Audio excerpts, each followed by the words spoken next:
Farming food and fashion for a discerning world is serious business in Aotearoa, New Zealand. There are new opportunities everywhere just waiting for the open-minded. Sarah's Country shines a light on the matters that matter most. And here's your host, Sarah Perriam. Kia ora and welcome to Sarah's Country, where we take farming food and fashion for a discerning world seriously here in Aotearoa, New Zealand. Why? Because it's an industry that our country's highest value exports rely on and of course underpins our country's standard of living.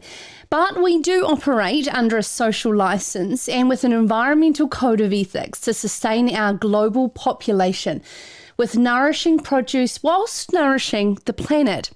It's tricky business. And it's a challenge we don't take lightly, though. Every week with our friends at Farmers Weekly, our family of journalists, analysts, commentators, opinion leaders, readers, writers, listeners and viewers all care about one thing. How do we stay focused on a bright future in a challenging world?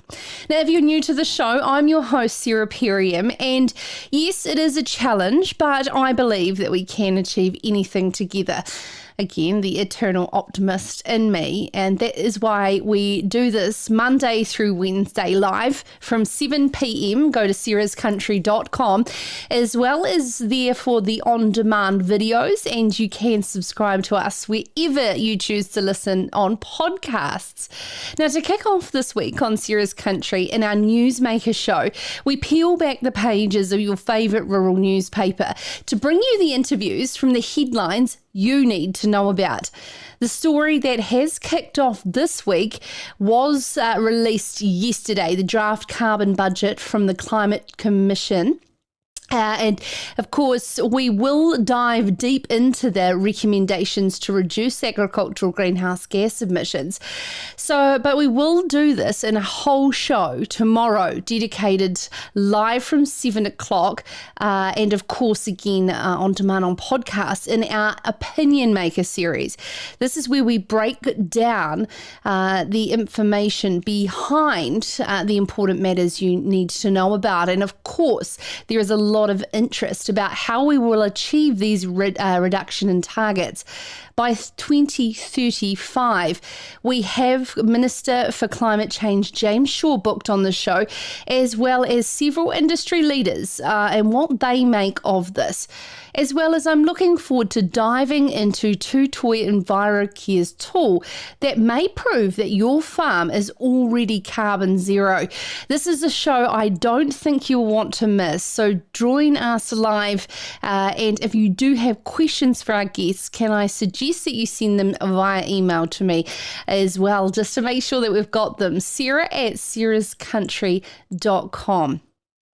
Now, it's been happy headlines on the trade front over the past week. China maintains its love affair with New Zealand, upgrading our free trade agreement, and the UK are getting FOMO. For our boomer audience, that's the fear of missing out. And this is the FOMO of wanting to be a part of the cool kids club known as the CPTPP, the Comprehensive Trans-Pacific Partnership Agreement.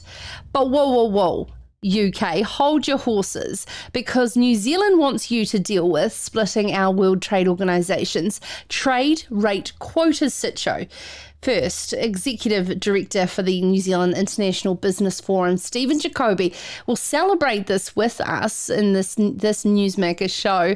And how New Zealand, I'm very impressed, have been able to achieve trade liberalisation in the midst of a global pandemic.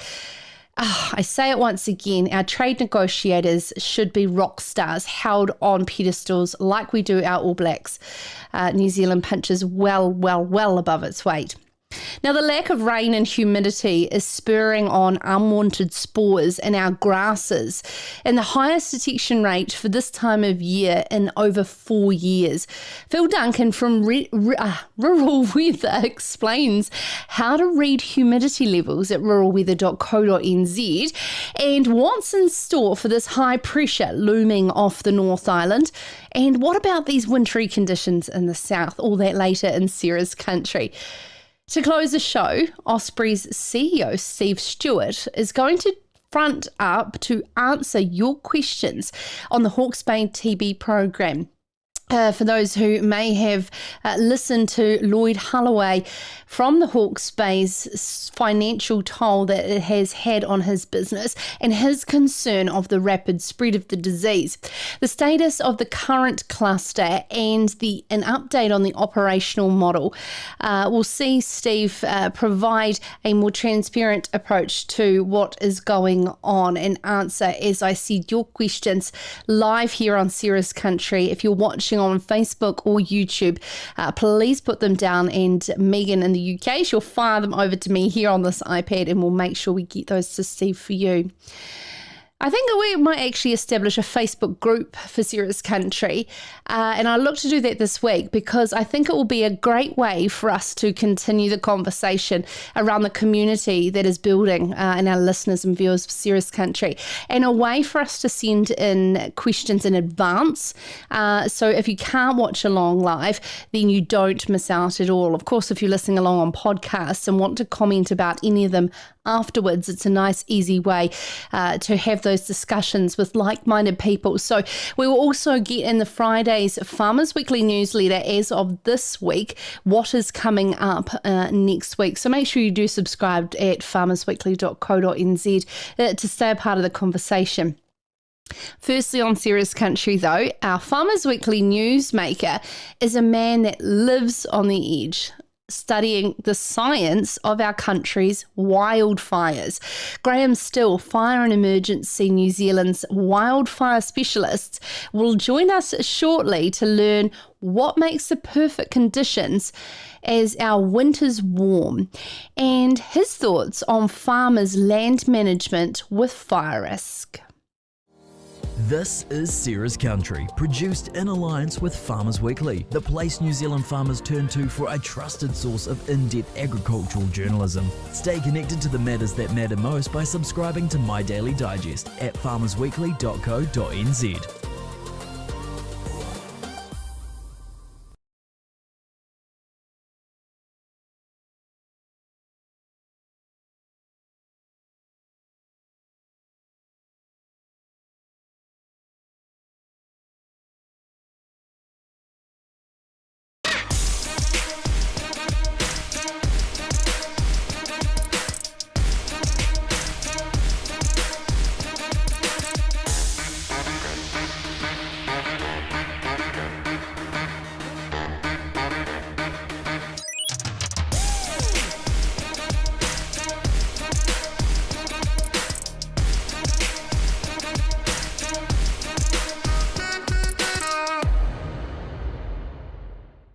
One of the first things you learn when you live out here is where to shop for the things you need to live out here.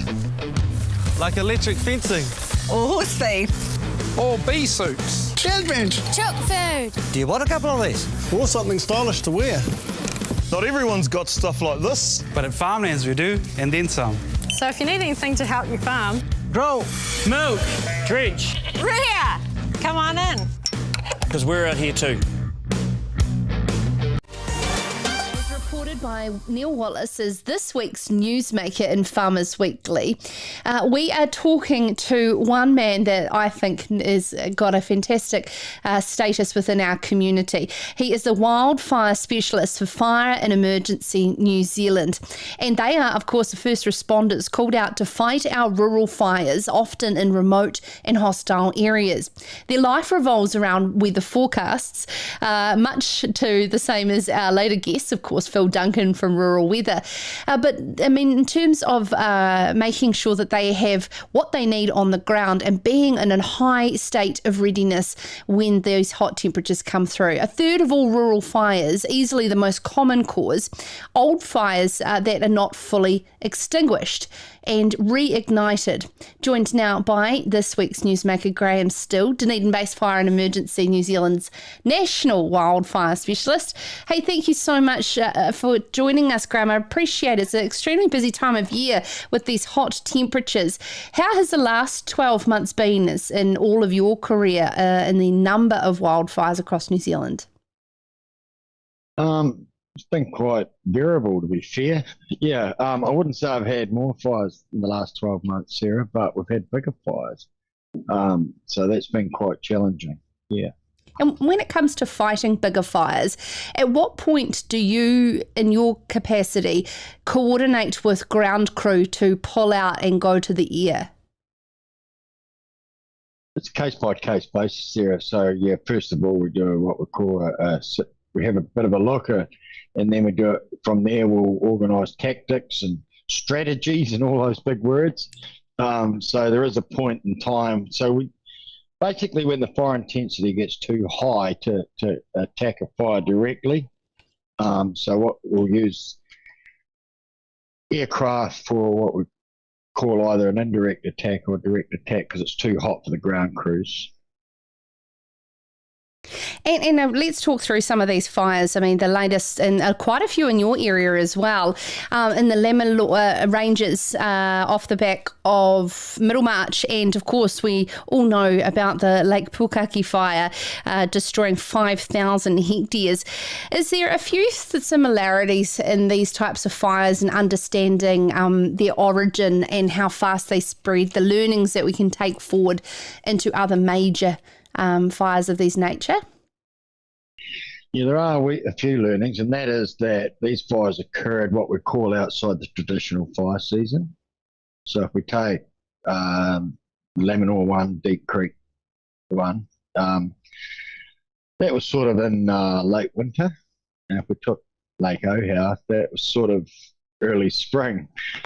So what we're seeing is that the fire seasons are reasonably unpredictable. So our fuels are available to burn earlier, if you like, whereas our fuels were generally available to burn in the summer. Yep. So we're seeing that our fine fuels are drying out much faster earlier in the seasons. And so that's the sort of, if we could look at those two in particular, that's the sort of common denominator, that the fires occurred earlier rather in the late winter, early spring, and our fuels are dried out relatively quickly. Yeah, and I mean, drier weather through the winter, as well as what potentially longer rank grass in some of these areas as well, with less stock grazing going on. Yeah, there's a bit of that, and it's to do with the frost curing. So we're understanding what frost curing is. So if we take the Laminors 1, pre-fire, we had a couple of weeks of what we call frost curing, and that's where the tussock land, if you like, is cured. So the frost actually sucks the moisture out of the fuels. You know what I mean? And then there's sort of that, and then Ohau is wind-driven type fire. Very strong winds. Like up to 160 k's. So wind-driven type fire through those types of fuels. Yeah. So there's not just one thing. There's a couple of variables in that space. For our listeners and viewers that are traditionally, of course, rurally based, we make that assumption here in Ceres Country. Graeme, is there more that we can be doing to be on edge, so to speak, around our farming practices at different times of year that can sort of prevent a lot more fires? Generally, farmers are really sharp, like they sort of know everyone knows what they're doing, and generally they are, they're pretty clever on how they manage their land, and fire is just another land management tool as opposed to whatever other activity we might carry out for land management. But the trick is that, from my experience, and I do a bit of burning myself, don't mind clearing a bit of land but using fire because it is a useful tool. But the trick is to identify when you can and when you can't, and not pressurize yourself that we must do it, right? Because there's always another time. So it's having a 12-month plan, and if things aren't quite measuring up on a particular day or a particular week, just leave it for another particular day or another particular week. Don't think I've got to get this done because that's my window. I won't have time next week or the week after. So we just have to be in that space where it's not always a good time to burn. And this year, to be fair, a lot of the high country sort of November really, before we started getting a change in that weather pattern with a bit of rain and stuff that helped everyone out. To be fair, this year in the high country, it was one of the probably worst seasons we've had for about 4 or 5 years for burning in the high country because of the conditions weren't right. You know what I mean? So some of the burns were quite tricky, to be fair. And, you know, if you've got a long-term plan, you can always do another block or you know what I mean? So it's identifying the fire season and the fire danger level and maybe look at it for another time. It's interesting that you say that. I was just thinking about, the reduction in freedom campers. And I mean, we saw a very dumb act of a campfire up near Middlehurst in the Muzzle, actually, in the Arachary Valley. And that was from people lighting campfires. And I sort of thought we would have, Kiwis ourselves as domestic tourists being a bit smarter than that.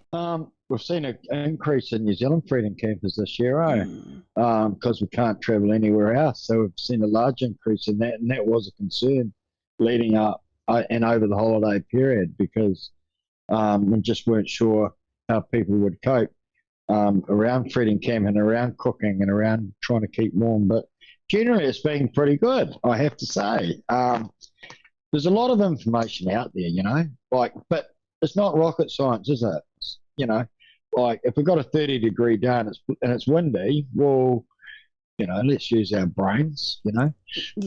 But what we're finding is that most of the unwanted campfires, if you like, are ones that haven't been extinguished properly and they flare up the next day, People aren't generally people light fires on the day and they're not necessarily the ones that are catching us out. It's when they don't put them out and it's the next day or the day after we get a fire that rekindles. And those are the ones that so when we have it, if and when, and we follow the rules, because not every area can have a fire, you need to find out first and foremost whether there's any restrictions in place around those fires. And if you are allowed, you've got to make sure you put them out. And that's not just tipping a bit of water on them, that's putting your hand on the ash and what we call cold trailing. Yeah.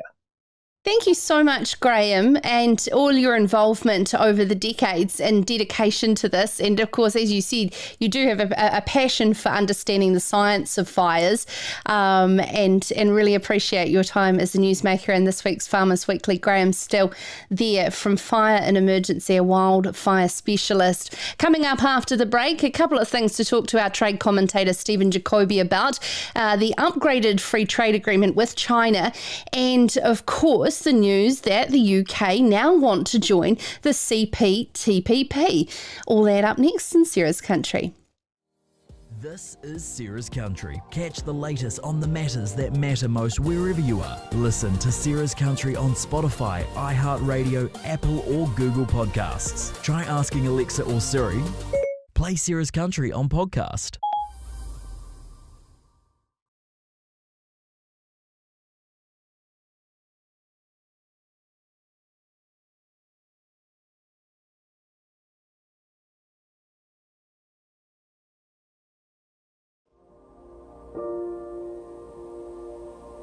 We're a large deer farm and very proud deer farmer at that. I grew up here as a little boy. It is just an amazing lifestyle. I could never live in a city ever again. Just the big open spaces and just the peacefulness of it all. I think deer are very majestic, very intelligent animal. Having deer that are under pressure or anything like that or overstocked, they really don't perform as well. You should really be spreading them out on beautiful pastures, keeping them happy. A happy deer is a good deer. And good feed, good grass. We renew our pastures all the time in the paddocks, so we're always getting the best quality grass. Well, I guess in the wild they don't have the luxury of the grass that we put in front of them here as a farmed animal.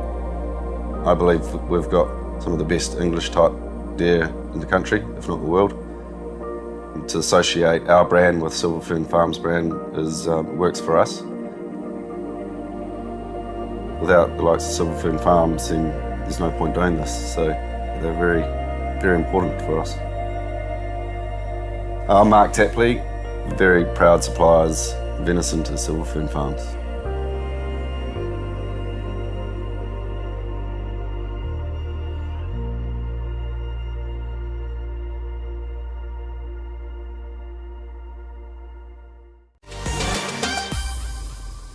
Thank you so much for taking the time to join Sarah's Country. If you're watching along live, make sure you put your comments below. I know there is a lot of people that are interested in what OSPRI boss Steve Stuart has to say live with us towards the end of the show on the Hawke's Bay TV program. And of course, if you are listening along with us on podcasts, please send us an email, Sarah with an H, at sarahscountry.com. And I certainly do enjoy getting your emails on the topics that you want to hear about. It could even simply be, can you provide a link to the thing that person was talking about in that episode? Honestly, I'm here to connect you with the knowledge and the topics that you need to know about. So always make sure you do reach out to us on email. Now, in 2008, New Zealand grabbed a world first. This was a first mover advantage on the middle class emerging in China, and New Zealand's exports to China have since grown from $600 million to $3.5 billion a year, with China now making up 36% of the sector's exports overall.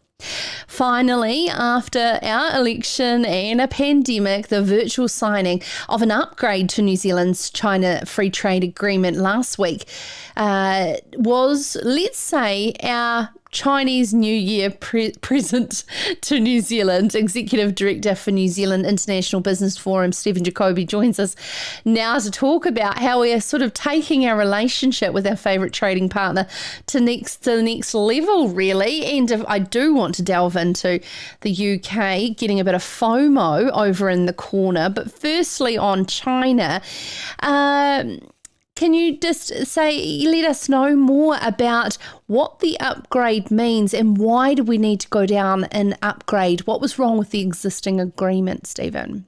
Yes, hi Sarah, great to see you and to be with you, and everyone, thanks for the opportunity. Look, you're absolutely right, it was a groundbreaking move in 2008 when we signed the FTA with China, and it has led to a blossoming of our trade and economic relationship. There's nothing wrong with the agreement, except that it was signed in 2008. And here we are 12 years later, or even 13, the world has changed somewhat. Business has changed, the way we deliver products to Chinese consumers has changed, and some niggly things that we weren't quite able to get right at that time, we've now been able to conclude. So this is really a bringing up to date of the agreement, which is important because some other countries, competitors of ours, have also negotiated FTAs in the interim period. But the base agreement is still very solid. The clearance of perishable goods is a big thing, and particularly with a lot of our fresh produce. Has this been just a learning curve of the last 10, 12 years in terms of how to deliver on our relationship originally? Yes, I think that's right. We've got a lot more experience now of very high-scale trade with China, and we know how critical it is to have goods that can move through the supply chain very quickly and efficiently and in a cost-effective way. And we know that delays at the border can cause a lot of problems and cause exporters a lot of money. In fact, the Chinese are probably meeting that target already on many occasions.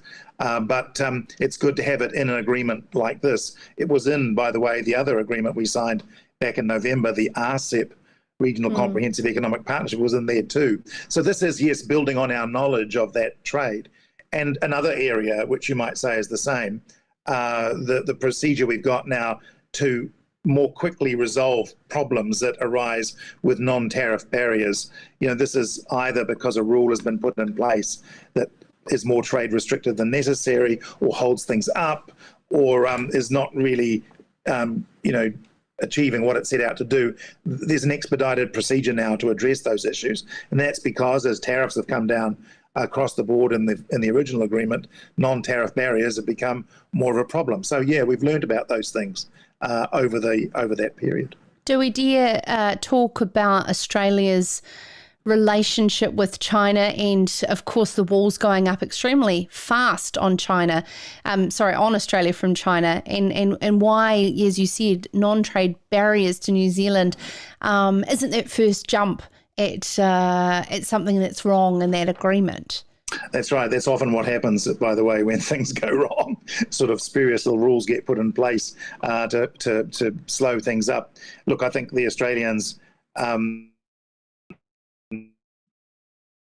hurting at the moment because of the developments in the relationship, and we hope that they can resolve those soon. In the meantime, obviously, we want to get on and build our relationship in the best way that we can. And I think this is the real significance, actually, of the upgrade agreement. It's not going to be as big as the original agreement we signed.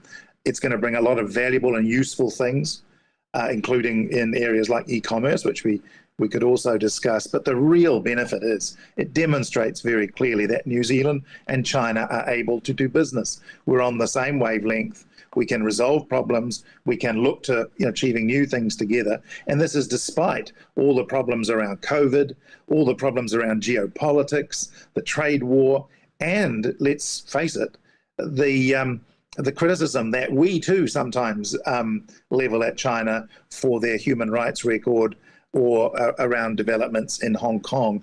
What I think this agreement shows is that we have a healthy enough relationship for sometimes to have different views, but still to do the business. Let's talk about e-commerce, because in the face of a pandemic that can be ongoing for however long, food service is suffering, and there is a lot of exporters here in New Zealand facing that, and the e-commerce now makes up our future. What changes have been made through this upgrade to allow for more free-flowing trade in that way?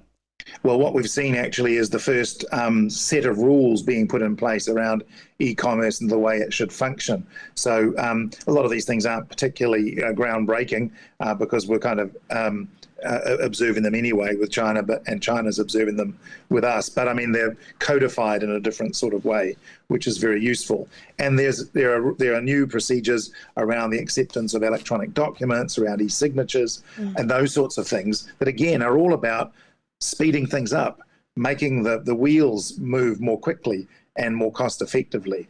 So, and we've got a provision in there that we can continue to discuss e-commerce between the two governments to offset any future problems that might occur. So that's all good stuff, because e-commerce, as you quite rightly said, and particularly in this time, is becoming a much bigger channel to get products to consumers. But also, too, for the transparency of supply chains and the use of blockchain technology going into the future. And this is for purely the use of counterfeit products and fraudulent country of origin, of which New Zealand suffered in a lot of Chinese product being rebranded as New Zealand. Was that part of the discussion? Well, I'm sure it has come up in the discussion in one way or another, and I'm not sure that we've completely solved those problems, to be perfectly frank with you. It's a problem for the Chinese government, and even in China, for trade within China in Chinese products. But they've made a lot of efforts to try to address, better intellectual property rules. Of course, we've got the big issues with OSPRI and the illegal growing of gold kiwi fruit that the OSPRI is, I think, very proactively addressing with the Chinese government as a partner to be able to do it. I mean, I suppose the relevance of the FTA upgrade is that it demonstrates to everybody in concern that New Zealand and China at the government level are talking to each other and are on good terms. And there are mechanisms to be able to address issues as they occur. Okay, let's jump to the UK. The UK have made an application to join the CPTPP. Is this the first time that they've had an appetite for it, or has it always sort of been on the table in the background? Well, actually, of course, they can only do this because they've left the European Union now, definitively. But no, they've been talking for some time about wanting to join CPTPP, which brings a whole new definition of the Pacific, doesn't it? And Trans-Pacific. But never mind about that. What CPTPP is all about is being an open agreement that is indeed open to other economies from wherever who can live up to its high standards. And the UK believes it can live up to those high standards, and so wishes to join. And that's, I think, a very welcome development. However, it's not the end of the story, because there's some water to flow under the bridge yet between New Zealand and the UK in terms of our own FTA negotiation, which we have to get right, particularly on the agricultural market access side. And to solve this problem of the TRQs, particularly on sheep entering the UK and the EU. So these things are all linked, because New Zealand, for once, and I can't remember this happening before, Sarah, for once we have some leverage over this, because they basically need New Zealand's agreement to be able to join CPTPP. So that gives us some pretty good leverage. Isn't it ironic, Stephen? Thinking back to the days of the Commonwealth, where the rest of the world needed the UK, and now the UK want to be a part of everyone else's game. Yeah, it is highly ironic. It's also ironic when you think about it. They've just left the world's largest customs union, and now want to ply their trade further afield. I mean, good luck to them. You know, I think we've got to get over the Brexit thing. Yeah. I mean, I come from a British background myself, and I can't quite understand it, but that's what they've decided. That's what they've done. They're now building a new future. They want to be part of the Asia Pacific. As I say, if they can live up to the agreement's high standards and give us vastly improved access for dairy and sheep meat and beef, then I feel they will be a very welcome participant in TPP. I mean, there's a lot of other aspects to it that have to be worked out, and there are other members. But as I say, I think we need to be very clear about what this means for us. Stephen, you were just mentioning your ties to the UK. What is one UK product that you wish we could source in New Zealand so that we could buy, that you're so proud of? Oh, gosh, I don't think there are any products we can't source in New Zealand from the UK in one way or another. But I've lived in New Zealand all my life, so perhaps I'm not quite so nostalgic. It's often said that we will have vast more amounts of Scotch whisky flowing in this direction if we get into the FTA. It wouldn't be a bad thing, in my view, as long as they buy our wine. There you go. Absolutely. Thank you so much, Stephen Jacobi, Executive Director of the New Zealand International Business Forum, joining us there. Joel, do you have a camera or a microphone on? What do you think about Stephen Jacobi's comments there? What do you think about the whisky supply in New Zealand coming from the UK? Honest, I haven't had any issues getting any Scotch, so I mean, I'm not gonna say no more. So say no to more of it, but yeah, it's pretty decent supply. I'll find my camera. I just had to say that because I have passed on your feedback to our producer, Joel Rock, that you want to see more and hear more from him. He's putting up a bit of his own non-tariff barrier towards that, but we'll work on getting Joel more a part of the show.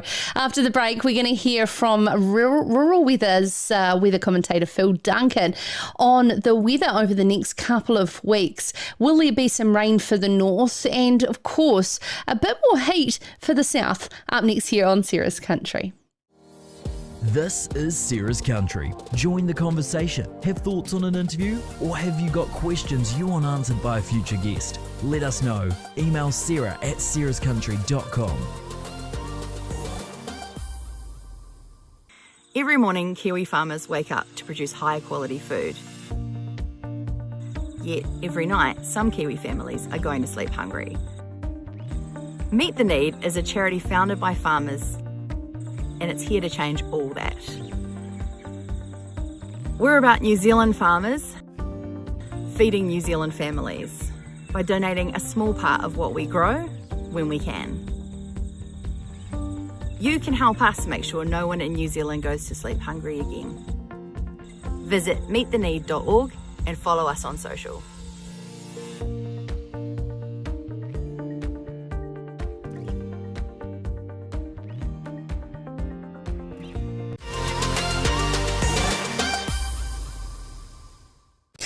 Well, there has been quite the theme today around, of course, what is happening with our climate, with, of course, the carbon budgets released from the Climate Commission yesterday. And you would have heard earlier in the show, Graeme Still speaking to us there from Fire and Emergency, saying that 2020 was one of the worst years he's experienced in his career with wildfires.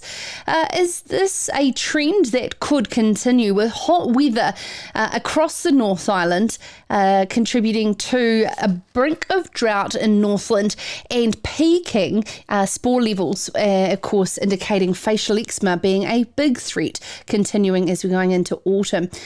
Joining us now to try and bring some peace to the anxiety many farmers and orchardists may be feeling at the moment in parts of the country is our resident rural weather commentator from Rural Weather, Phil Duncan. Phil, that, as predicted by yourself, rain across the top of the country never came to anything. No, it's disappointing. Right now we've got 3 tropical storms north of New Zealand. In fact, early on Monday morning, we had the rare moment where they were all named tropical cyclones. Very rare to have 3. Sometimes you get 2, but to have 3 in a fairly small space, that's unusual. And so everyone's thinking, well, this is good. Here's the La Nina cyclones, here's the rain. But we've got this stubborn area of high pressure over New Zealand. It's been around, not the same high, obviously, but we've seen a lot of high pressure around for 2 years now, if not longer.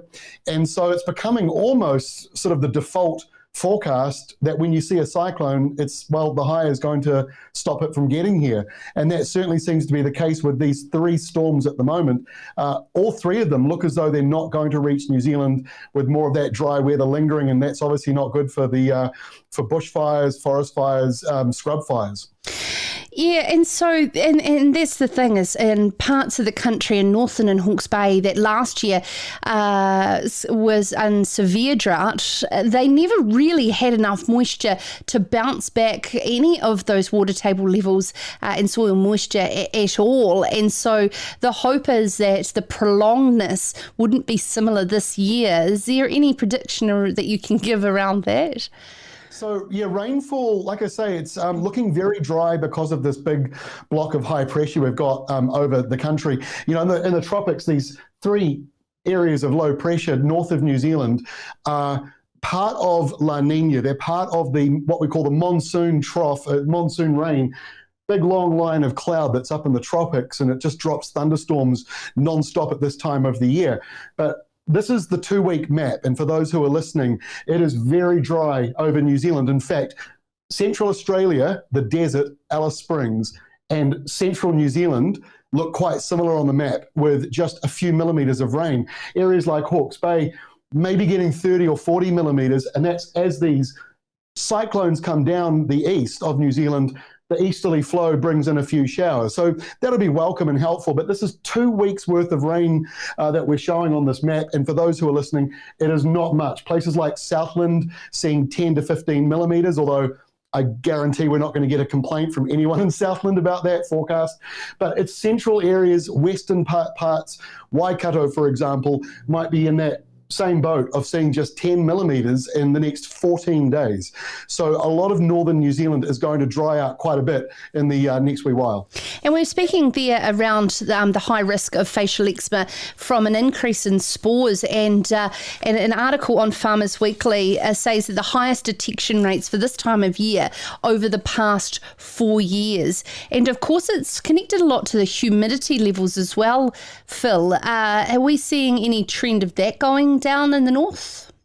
Not at this stage, although one of the positives is that because we're not having a lot of rainfall, that should keep those spore counts a little bit lower. If you go to the newly upgraded ruralweather.co.nz website, scroll halfway down the page and you'll see a section called Daily Data. And when you click on that tab, it opens up all the different sort of layers of weather that you've got, from cloud cover, UV index, rainfall. We've also got humidity. So you can see every hour what your humidity levels are doing. But if you wanted to take a look at long range, you can go to the temperature section at the top of the page, and that will show humidity levels off and on this map here. It's showing them look like dorsal fins every night, and that's when the sun goes down, the humidity jumps up. So we're seeing at the moment dew in the morning getting heavier and heavier, but the sun during the day then burns it all off. So at the moment, yes, the humidity levels are going up a lot in the evenings, but at this stage during the day, the humidity index, we've got a humidex in here, the red line, that basically is what the temperature feels like with humidity. And at the moment, it's not too bad. It's getting up around 30 degrees on this example from Morrinsville and Waikato. That's fairly high, but it's not too bad. It was 40 degrees or so about a week or two ago. There was a lot of comments down here when it was sort of peaking around that 40 degrees in Canterbury that, it was bearable because there was a lack of humidity in the south, and it really brought home how different the two islands certainly can be. And, of course, some stormy, rainy weather down south as well, being a bit of a bleak summer for Southland and Otago. So they are after some sunshine hours to certainly spark some growth. Obviously there's a lot of grass around, and the demand for mouths to service it. But it just being able to dry out some paddocks, is that on the forecast? It is. It's looking a lot better at the moment. They'll still have a few showers in Southland. There'll still be the Southern Ocean's very, very stormy this year. But this new high pressure belt that's coming in is more southern focused. It's going to allow a bit of an easterly flow in northern New Zealand, and for Southland itself, much drier, much sunnier, and a bit warmer than it's been. So I think real summer is now coming in for Southland. Make the most of it. And in fact, when we go into March, Southland quite often has a good March because the westerlies kick back in, and you get a lot of west to northwest winds.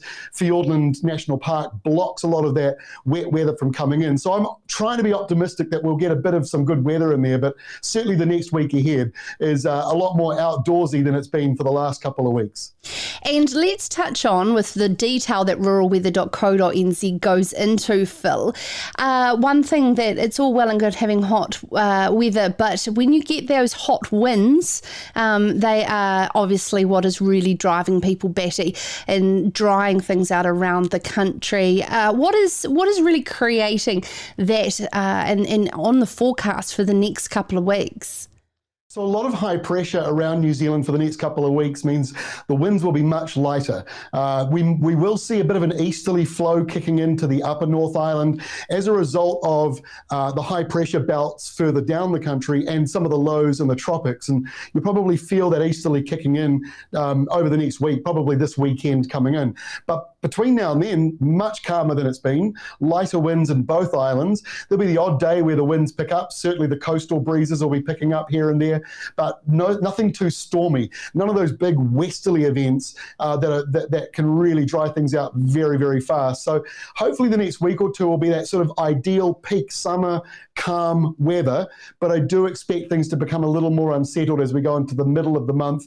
And by the way, another tropical cyclone also forecast for Fiji next week. They're having a bad run of these flooding type sort of lows, but this next one next week might have perhaps a slightly better chance of reaching New Zealand. But as I said at the beginning of the program, the default setting is that the highs are beating the lows at the moment, and until that changes, I don't expect a sudden dramatic change in our weather pattern. And what a time to release a Climate Change Commission draft report on climate change, Phil, when there's so many extreme weather events going on at the moment. What's your thoughts briefly on that?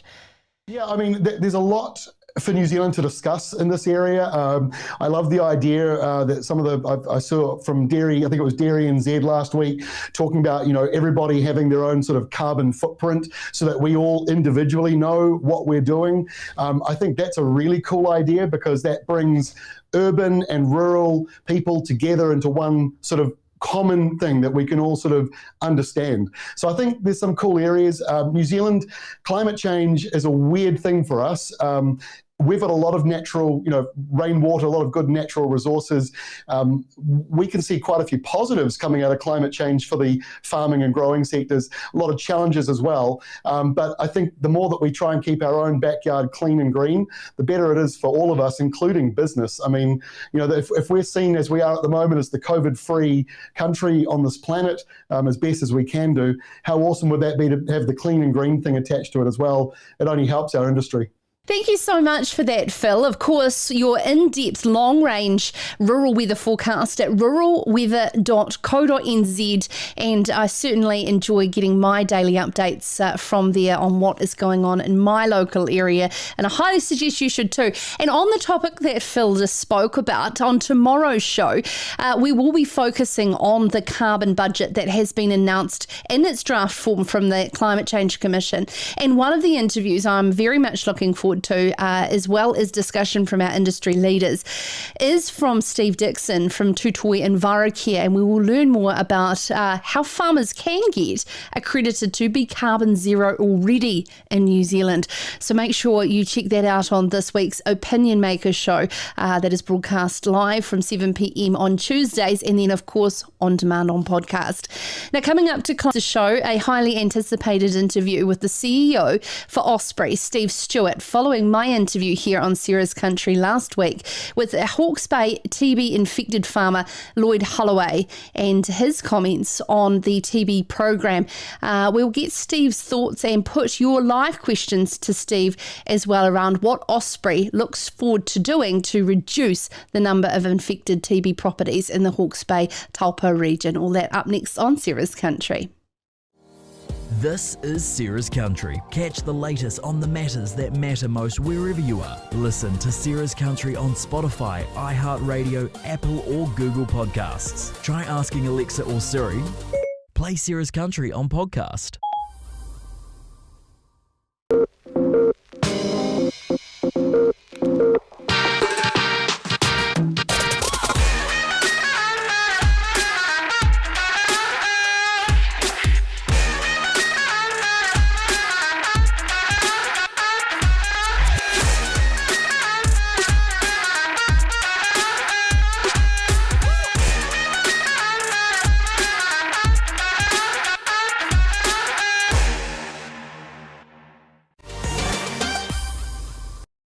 Oh, it's an absolute pleasure to be back with you to kick off another week in Sarah's Country, and of course our Newsmaker series where we turn the pages on the Farmers Weekly newspaper that hits your rural mailboxes at the start of the week, and of course all those stories that get loaded up every day on farmersweekly.co.nz and hit your inbox in the My Daily Digest. Can I strongly suggest, if you haven't subscribed to it, you should at farmersweekly.co.nz to keep ahead of the game on the matters that matter most.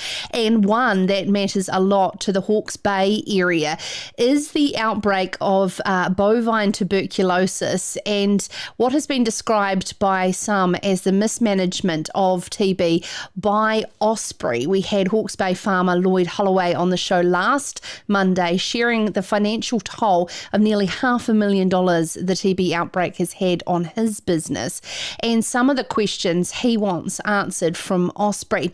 OSPRI has undergone a lot of management changes in the past couple of years, and at the helm is CEO Steve Stuart, who joins us on the program now. Evening, Steve. Thank you very much for taking the time to front and discuss this issue with us. Can we kick off by you setting the scene about the current operations underway by OSPRI in Hawke's Bay? Certainly, and good evening, and thank you for having me on your program. But firstly, let me say that OSPRI is an industry-funded organisation. It's funded by Dairy New Zealand, Beef and Lamb, Deer Industry New Zealand, together with MPI, for the sole purpose of eradicating TB from New Zealand.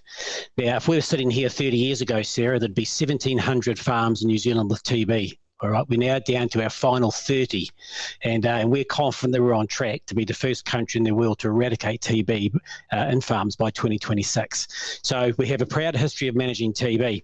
In the Hawke's Bay at the moment, there are 14 infected farms with TB, all right, and of those 14, 10 are sitting on a clear test. Now, that number's come down from 20 late last year to 14 as herds get their second clear test. And we're confident that track will continue, and towards the middle of the year, we'll be down to single figures. But we won't give up until we have properly eradicated TB from the Hawke's Bay. Okay, there's quite a few questions pouring in prior to and, of course, at the moment from our viewers, as you could probably only imagine. And I understand you can't go into too much detail specifically on individual farmers' situations. However, for me, one concern from Lloyd's interview was that the OSPRI people that were coming on farm were saying not being specific in the definition of declaring TB, and to them it felt like there was a rush to get clear status, which in turn would help with your glowing numbers of reducing the number of infected properties. Can you give assurance to our audience that no stone is unturned to ensure that the detection of TB is undertaken on farms in New Zealand? Well, look, there's just no upside in us not being genuine about the number of animals infected with TB or farms infected with TB. We run a massive surveillance program, and anything that we miss one year will be picked up the next year. So to say that we weren't genuine about the way we go about our work and address the farms with TB is just not correct. We are absolutely determined to have sustainable eradication of TB, and what that means is that it doesn't come back, and we have to work very hard to do that. And all our people in this organisation know the impact that TB has on farmers. We know the impact this has on communities and on their families, on farmers' families, and we're really determined to make sure we have sustainable eradication of TB by 2026, and we do not and will not and will never fudge those numbers, but we are very transparent about it, and people can track that on our online or on our website as we progress towards that goal. What hasn't been sustainable is the last 11 years at the Tarakina C block, and there has been an injunction whereby OSPRI have achieved what they wanted from the Māori Land Court, which is access onto a property which hasn't had pest management control for a long period of time, over a decade. When will this begin? So the Tarakina C block, as you know, has been subject to a court case. We weren't involved. We weren't party to those proceedings, although we did give evidence in those proceedings. And that decision has recently been released. There's an appeal period. And what I can tell you, Sarah, is that we have planned for this operation for a long time, and we'll carry out the operation just as soon as we can, and that will be in the very near future. Are you able to put a time frame around this? A lot of the questions coming into me live are wanting time frames. Well, you'll appreciate, and I'm sure others, farmers will as well, the sensitivity with which these operations are carried out and the security that's necessary to carry these operations out both successfully and safely.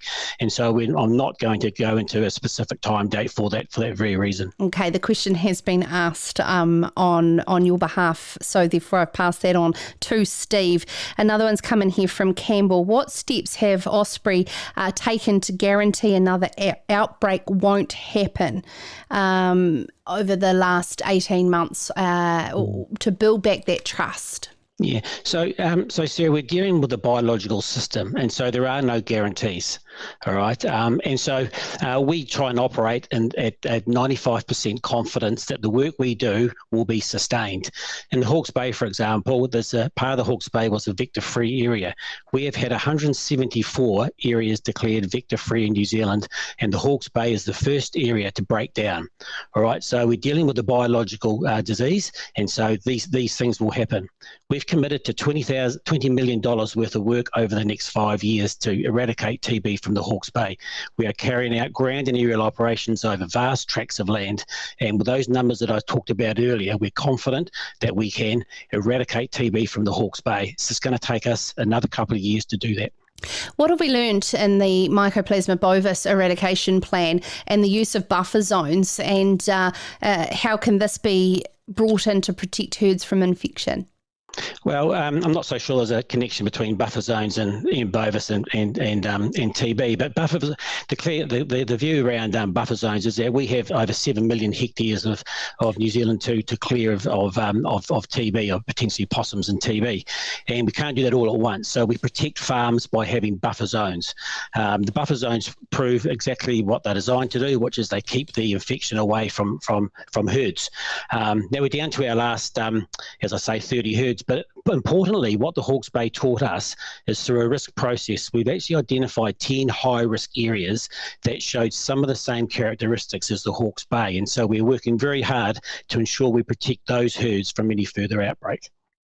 Do you have concern over the rise of pests in forestry blocks in the North Island as plantation forests blanket more of that country? I know this is a live debate, and we're aware of it, and we're actually in our OSPRI committees inviting and forestry owners into those committees to talk about this. There is a view that they harbour possums, and I think that's true. They don't harbour them the same rate as some of our kind of native forests, but we are working with them to ensure that where they are inside an area which we need to treat for TB purposes, that forestry block is treated as well. So increasingly we're having to engage with forestry owners to make sure we cover that off. What's your obligation with the Biosecurity New Zealand and to the Biosecurity Act, Steve, when it comes to the connection to compensation to farmers if you fail your duties as an organisation? So I'm not so sure about failing our duties as an organisation, but the compensation provisions are articulated in the tuberculosis pest management plan. They've been that way for some 20 years. They haven't changed substantially, and they are quite different from the compensation provisions under the Biosecurity Act. And so therefore you get this kind of disparity between the compensations under the Biosecurity Act and under a pest management plan like the TB, which is more restricted. So we pay compensation for reactor animals only, or animals that are sent to the works for animal disease purposes, and that's quite different from some other compensation provisions. When it comes to NATE, have you seen any decline in the Hawke's Bay area in the use of NATE, or do you believe that this is on the increase and will only help your job? I think the NATE generally, the levels of compliance with NATE has increased across the whole country. I still don't think it's high enough, and I don't think anybody would agree that it is high enough. So we still have a lot of work to do, but the signs are encouraging that the farmer behaviour towards traceability of animals is important. Things like, TB, M. bovis, and even COVID prove that how important traceability is in managing diseases. And I think that's starting to come through in farmers, and we are seeing compliance levels start to increase, but we've still got a long way to go.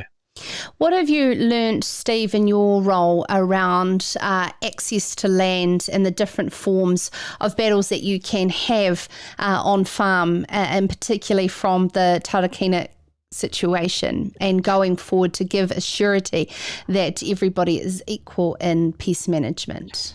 So I respect, and I think we all respect, that land is important to farmers, to individual landowners, to iwi, and to trust boards. And there wouldn't be a farm that we go on where we don't have to negotiate and talk with the owner around access to their land. It could be because the farming systems they run and it's not suitable for treatment at certain times of the year.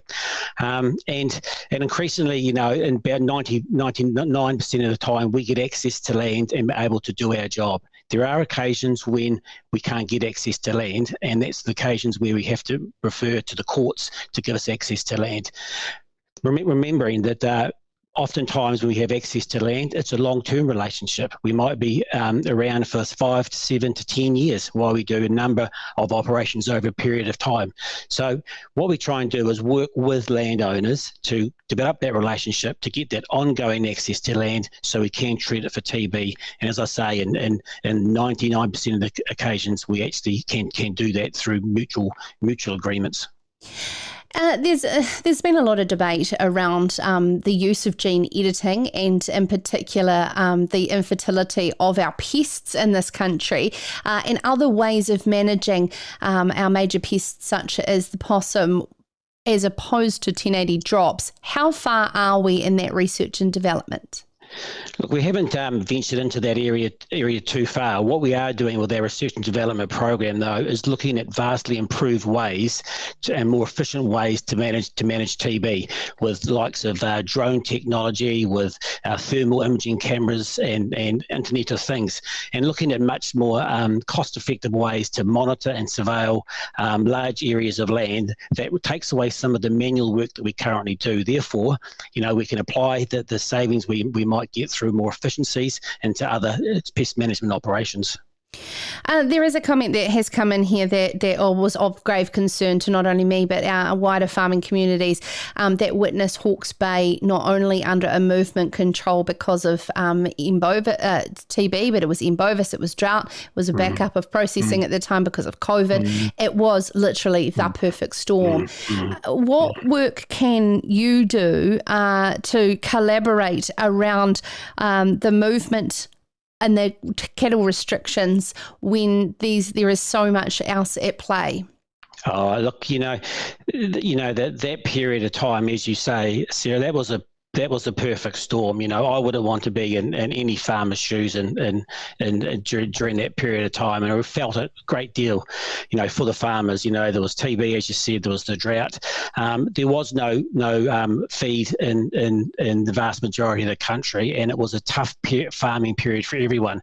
We invested in rural support and a wee bit of feed where we could, but the reality is our hands were tied in terms of trying to move animals to other areas because everyone was in the same boat. So it was a really, really difficult time. I acknowledge that, and I appreciate the tensions and frustrations farmers must have had over that period of time, because it was really tough. And I visited some farms and I saw firsthand for myself just how tough that was for farmers, for families and whole communities, in fact.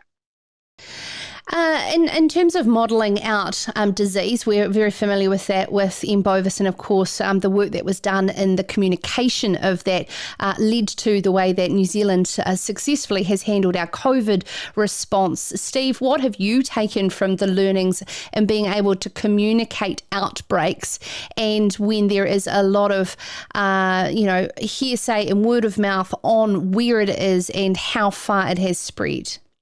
Yeah, look, I think we do, and I think OSPRI do a pretty good job at managing disease, as I've talked about. But the essence of disease management is also around engagement and communication with farmers and their families and communities, and I think that's an area that we have to improve on. There was, I think that we have to act smarter and have to act faster when these things happen. And just recently, in fact, many of the people in the organisation have undergone what we call response training, so we can in the future step up a response with communication and with engagement much faster than we did in the Hawke's Bay. So we have learned a lot of lessons out of what came out of the Hawke's Bay, and a much better position should this happen again. There's been a lot of complimentary comments coming through just as much, Steve, and thank you so much for taking the time to front. It's much appreciated that, of course, the pressure is on our organisations to ask the hard questions, but at the same time we do take into account the work that is going on to change for the betterment of our future. So thank you so much. I really appreciate your time, CEO for OSPRI, Steve Stuart, joining us there on Sarah's Country Live, and I really sincerely appreciate the very passionate comments coming through there from Campbell, Paul and Michael. I hope that I have got a majority of what you have put to me out there to Steve, as well as a lot of questions that came in from Hawke's Bay farmers via email as well. Please keep me up to date on what is going on, and as Steve said there, the foot is on the floor to make sure that the response from his team is handled in a way that should be suitable going forward into the future. So thank you very much to Steve there. Now, tomorrow on the show, Climate Change Commission. Are you sick of hearing it's been all over the news everywhere here in New Zealand, because the carbon budget was released yesterday, and of course there was some reduction targets and some mention of how the agricultural sector could reduce its emissions. We're going to break that down over an hour tomorrow in our Opinion Maker series, and we're going to kick off with the Minister for Climate Change, James Shaw. Tim Mackle from Dairy NZ will break down for us this new research research report that shows that New Zealand dairy farmers are already the lowest emitting dairy farms in New Zealand, in the world. My apologies. Phil Taylor will join, for the CEO of Forest Owners Association, will join Dave Harrison, the GM for Policy and Advocacy from Beef and Lamb New Zealand, to discuss about native versus exotic tree sequestration on our sheep and beef farms and where the opportunity may lie to blanket this country with more native trees, but at the same time the effect it may have on a potential ban of exotic plantations past a certain point in 2030s. And Steve Dixon, the GM for Tutoi Enviro Care, he understands the technical elements to this new calculator where farmers can prove if they are already carbon zero. As I said earlier in the show, this is one you will not want to miss. But then again, is there any Serious Country you won't miss? Because we want to bring you very in-depth look behind the headlines and those matters that matter most, where you can consume it on demand on podcast as well as live from 7 o'clock, sarahscountry.com. Produced in alliance with the fantastic team at Farmers Weekly. And as always, you can email me, sarah@sarahscountry.com. It's been an absolute pleasure being with you on your Monday evening live and wherever you have taken us with you. Let's do it all again tomorrow. In the meantime, ka kite anō.